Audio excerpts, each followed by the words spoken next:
Well, good morning. It's good to be with you this morning as we are continuing on in our Bible study through Ancient Paths. So glad that you are here with us. My name is Kevin Young, and I have the privilege of serving here at Christ's Table as the lead clergy. Now, we are putting on this Bible study each and every week for you so that you are able to wherever you are, whatever your relationship with the church is, have a um, connection with Christ as well as the Word of God. And we are thankful to do that. If you'd like to find out more about us, you can visit that URL that is right there, www.christstable.today, and would encourage you to sign up for the email list there. In fact, I have a couple of really important announcements that are going out by email today or tomorrow. So you're going to want to get that and be a part of it so that you don't miss out on those. Now, if you'd like to find out more about this Bible study, we are in week 5 of 6 weeks, but that's okay. You can jump right in here at that URL right there at the bottom of your screen, go.christstable.today/ancientpaths. You will find information about the study. You'll be able to download a PDF of all of the day's readings that are coming up.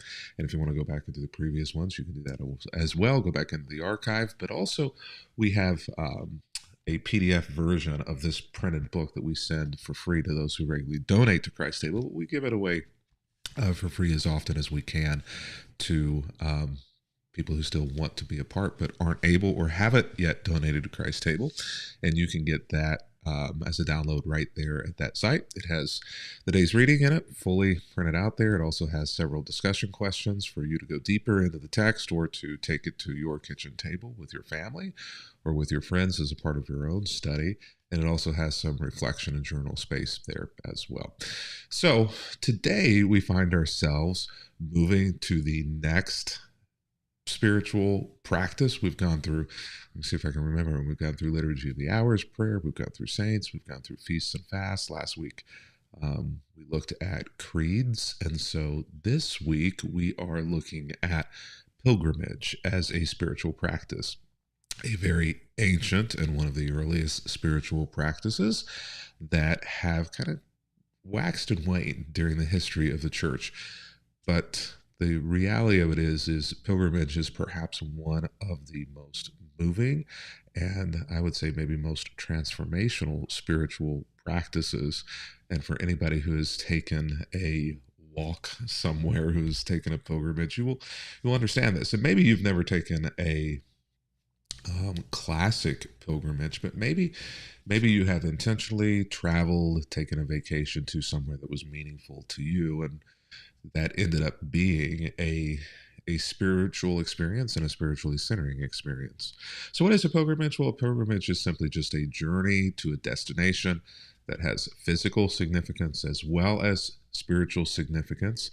And usually that place is a place where the membrane between this world and the reality of the next world are especially thin. We call those places thin places where it seems as though you are more connected with something beyond yourself than in other places. Now, there are certainly those locations that have been traditionally understood as being pilgrimage destinations. Bethlehem, Jerusalem is one of those. One of the most famous pilgrim ways is the way of St. James, the Camino de Santiago. And other religions have this as well. In the Islamic faith, Mecca is a destination, a pilgrimage destination. But for many of us, there are other spaces and places in our life that feel as though the membrane is especially thin between this reality and a broader reality that may be just for us. For me, my grandparents' space, their space in Indiana, where they grew up, actually in eastern Kentucky in the hills there, is another kind of thin place for me. And there are other places as well in my life, and maybe there are for you as well, places where for you there is a sense of transcendence there. And so you may regularly make your way to those places in order to experience that feeling and reconnect, or maybe you should. And so that's the conversation this week. And we're going to begin by maybe one of the most famous pilgrimages, Matthew chapter 2. And it's not Advent or Christmas season. This is actually celebrated as the start of Epiphany, but we're going to look at the wise men, or maybe better stated, the magi, the astrologers, and the magicians um, from the East. And so we will begin there this morning in Matthew chapter 2. Jesus was born in Bethlehem of Judea during the reign of King Herod. About that time, some wise men from eastern lands arrived in Jerusalem, asking, "Where is the newborn King of the Jews? We saw his star as it rose, and we have come to worship him." A couple of things here. In the east, um, we're not really sure where they're from. Traditionally, the thought is that they were from Persia, which could be modern day Iraq. There is obviously some folks who believe that they came from the Orient. In fact, that song that we sung more so when I was a kid, "We Three Kings of Orient are bearing gifts. We've traveled so far." Less likely, probably, that they were from, well, Asia, that far into Asia. But possible, I guess, but more probable that they were from Persia. Actually, there's a lot of scholarship today that's saying that they could have been even closer from Jordan, which would have still been east in a sense, obviously, but also might have even been a little bit more likely considering all of the situation that was going on in those days. But the point of it isn't necessarily so much where they came from. The point also isn't so much where they went to, though that has a lot of meaning. I think that the most important part, especially for us, but I think even just in general, the most important part of this is that they went. They got up off their keisters and they went. On the basis of the stars changing that seemed to them to communicate, because of their readings of the history in Judaism and the ancient and sacred texts of the Jewish people, that it seemed to indicate that there was the birth of some important individual. And so these individuals, who there were certainly not only three of them, packed up and headed towards the star in Jerusalem to see what was up in the capital city.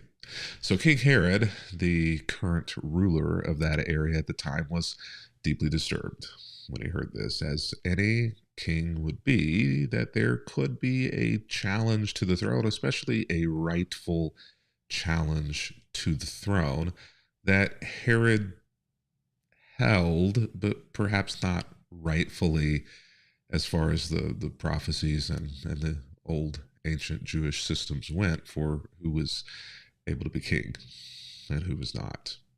King was true, but it was more of a title and less of a crowning of the Jewish understanding of king.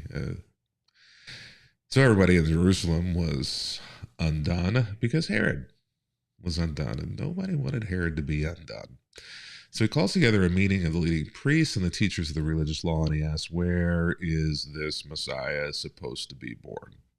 Fill me in on what I don't know here." "In Bethlehem of Judea," they said, "for this is what the prophet wrote. And you, O Bethlehem, in the land of Judah, are not the least among the ruling cities of Judah. For a ruler will come from you who will be a shepherd for my people Israel." It's fascinating that shepherds play a key role in the birth of Jesus, right? So Herod calls a private meeting with the wise men and learned from them the time when the star appeared. And he told them, "Go to Bethlehem, search carefully for the child, and when you find him, come back and tell me, so that I can worship him too." Well, we know about Herod is duplicitous and conniving and strategic, and you didn't get to be in Herod's position and stay there in the situation politically and the complexity of all of that in those days without being all of those things, without being able to play the game and play the game well. And Herod did. And so he's not being honest here. But after the interview, the wise men go on their way. They continue on the last leg of their pilgrimage, which may have taken the better part of a week, but in all reality, Bethlehem is very close to Jerusalem. And so the star they had seen in the east guides them to Bethlehem, and it went ahead of them and stopped over the place where the child was. And when they saw the star, they were filled with joy. So they enter the house, and I want you to notice that it says house here. This isn't Christmas Eve. This isn't Christmas Day. This isn't a week later. This is probably a fairly significant amount of time afterwards. Months, maybe up to a year or 2 years. And Mary and Joseph would had continued to stay, during the nursing period and make sure that, all of that would have happened before they would have traveled back to Nazareth to their home. So they would have been living in a house at that point and saw the child and his mother Mary. They bow down and worship him. They open their treasure chests and give him gifts of gold and frankincense and myrrh. And you know the story. The point here, I think, is that they saw something that seemed to indicate to them a transformational moment, but they had to get up and they had to go to experience that. If they had not, if they had remained, we wouldn't know of them. History would have recorded none of their journey.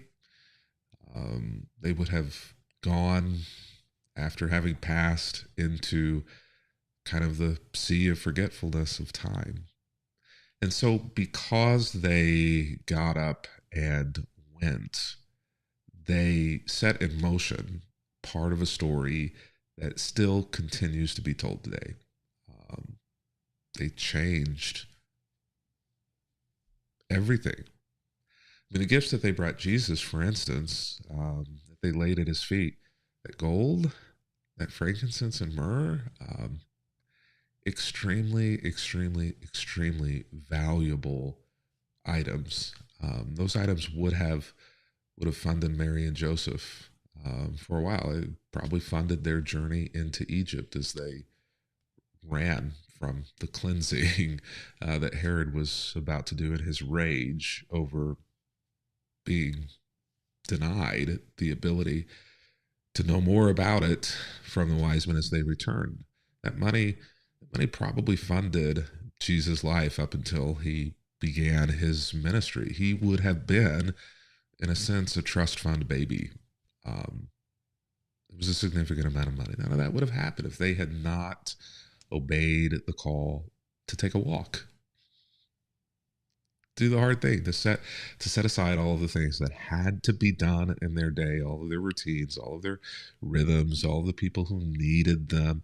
If they had not said, all of that is important, but it's more important that I take this walk.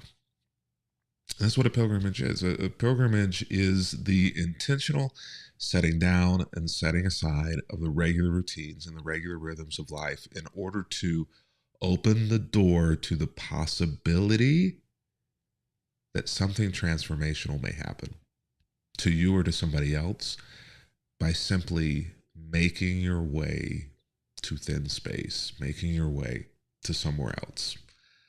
They may have gotten there and there was nothing there. They may have gotten there and no one had been born. They may have gotten there and they had nobody to give their gifts of gold and frankincense and myrrh to. But would it have been a failure? I guess it depends on how you look at it, right? If you see failures as being any time where what you think was going to happen doesn't happen, then I guess you're going to fail a lot in life, right? And it would have been a failure for them. But if you see failure as never having tried, being the failure, and not the having tried and gone through with it, and it turning out differently than you expected, there's no chance they were going to fail, right? And I think that as we think about pilgrimage and as we think about placing ourselves in situations where there's risk, potential for reward, but also that we missed what we thought was going to happen, didn't happen. I think that we have to reframe this and say it is worth our time and energy to break our normal and typical rhythms and routines in order to place ourselves on a journey, literal or metaphorical, to place ourselves on a journey where we are open to possibilities that we could not have been open to had we remained where we were and in the rhythms and routines that we were. And whatever comes or doesn't come in that moment, you win. You win by taking the first step. So that's my encouragement for you today. Take the first step, be willing to push yourself to take the first step of a pilgrimage, even if there is potential that what you hoped would happen at the end of that journey may not come true. It's not the point. The point is you took a walk. Well, until tomorrow, happy reading.